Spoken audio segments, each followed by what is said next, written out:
We're setting clear rules at the Pentagon. We're not playing games. We're not allowing everybody to roam around the building. You know, that was the policy before, Peter.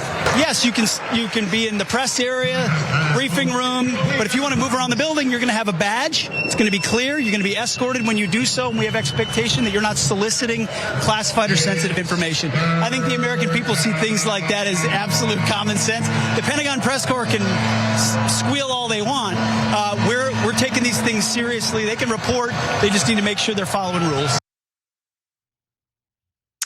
The try-hard Secretary of War, Secretary of Defense, of course, but they like to call the Secretary of Defense, the Department of Defense, Department of War. Pete Hegseth is basically pushing a restrictive press policy, and anyone in the press who wishes to report from the Pentagon would essentially need to sign on to these restrictions. And I'm happy to report that there is a bipartisan list of news agencies that are not buying it and will not sign it, even though the deadline to do so is today. Now, the text of the DoD's pledge, which was released last month, states the following: Department of War remains committed to transparency to promote accountability and public trust. That's laughable. However, Department of War information must be approved for public release by an appropriate authorizing official before it is released, even if it is unclassified. So let me just be very clear. This is the government, the federal government, telling reporters that if they want to report from the Pentagon, if they want to be included in the press pool, they have to sign on to a system in which the government has to approve the reporting before the reporting happens. That's insane. That's crazy. Now, luckily, a lot of them are not buying it. According to the document, journalists who report on news outside of the explicit commands of the Pentagon could be deemed a security or safety risk. What are you going to do? You're going to call the reporters terrorists now?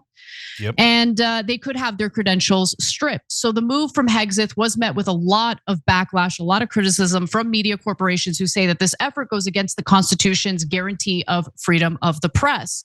Now, CNN is reporting that there are some revisions, or there were some revisions to the pledge after media lawyers met with DoD officials, but the revisions just were not enough for the journalists to feel comfortable signing on to it, and good for them because they're right.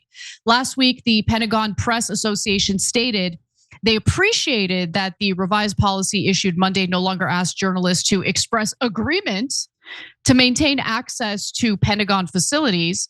But the association said it still has serious concerns about the policy that appears to be designed to stifle a free press and potentially expose us to prosecution for simply doing our jobs.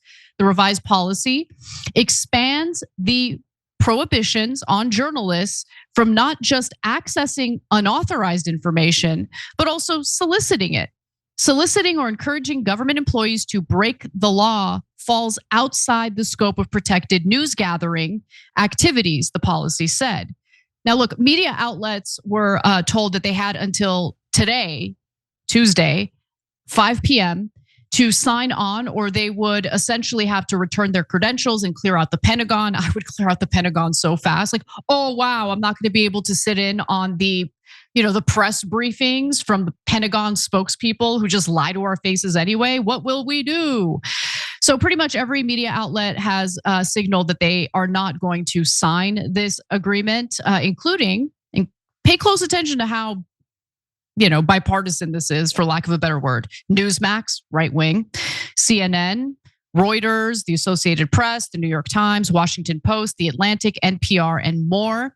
And while CNN has already stated that they would not agree to the restrictions, Fox News, NBC, ABC, CBS, and CNN have issued a joint statement earlier today saying that today we join virtually every other news organization in declining to agree to the Pentagon's new requirements, which would restrict journalists' ability to keep the nation and the world informed of important national security issues.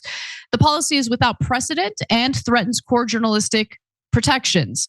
We will continue to cover the US military as each of our organizations has done for many decades, upholding the principles of a free and independent press. Only one outlet has agreed to the restrictions, and that's OAN, Former Republican Congressman Matt Gaetz, who now hosts a show on the network, stated in a post, "Frankly, I'm shocked these weren't already the rules. It's the Pentagon.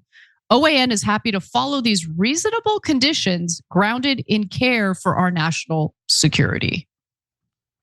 I could not disagree more with Matt Gaetz on this matter. Having the government control journalists means that we have state media, not actual free press or journalism that is protected by our First Amendment. Cenk.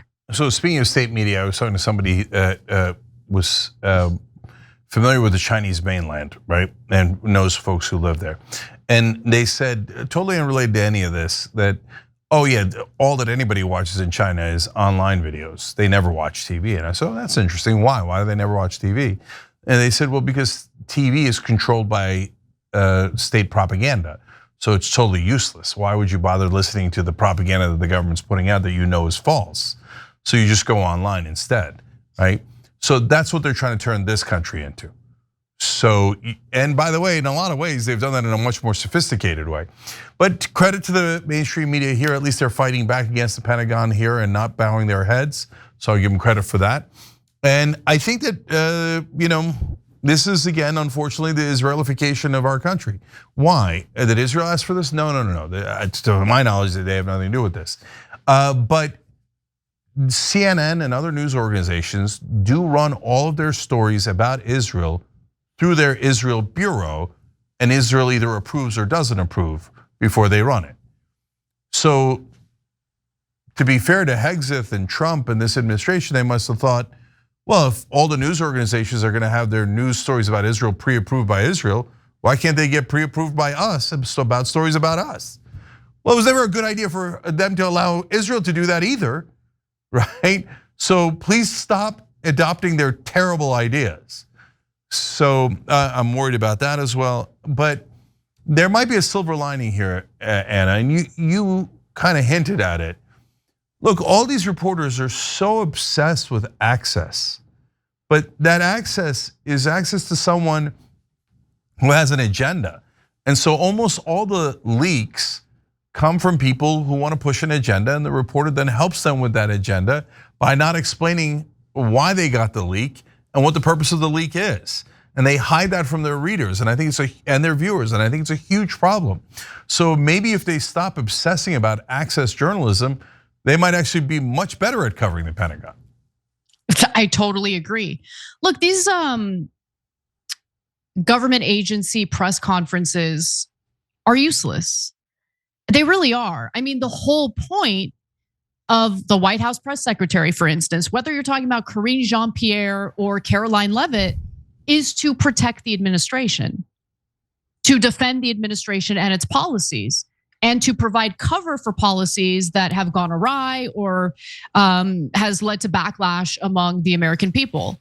So I think it's important to take what government officials and spokespeople of these government agencies have to say into consideration and then fact check it.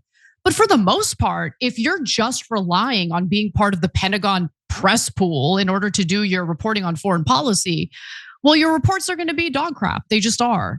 You have to do a lot more digging. And Jeremy Scahill, I got to give him a shout out because he's been around for a while. He's an actual war reporter. He reported on the ground in various wars in the Middle East. And those are real journalists. Those are the people who gather the news, gather the facts, and put the reporting out there. If you're not doing that, I don't know how much credibility your war reporting or foreign policy reporting really has, to be honest. Yeah, last quick thing is, today I happen to randomly be reading about a former State Department spokesperson, Vedant Patel. And he used to act as an unofficial spokesperson, of course, for Israel instead of us. And now it turns out he's a registered foreign agent for Israel. Stop using these sources. They're already super biased and useless. They're just using you as a way to get out their message. Do some real journalism like Drop Site News, The Lever, and so many other wonderful independent outlets. Every time you ring the bell below, an angel gets his wings. Totally not true, but it does keep you updated on our live shows.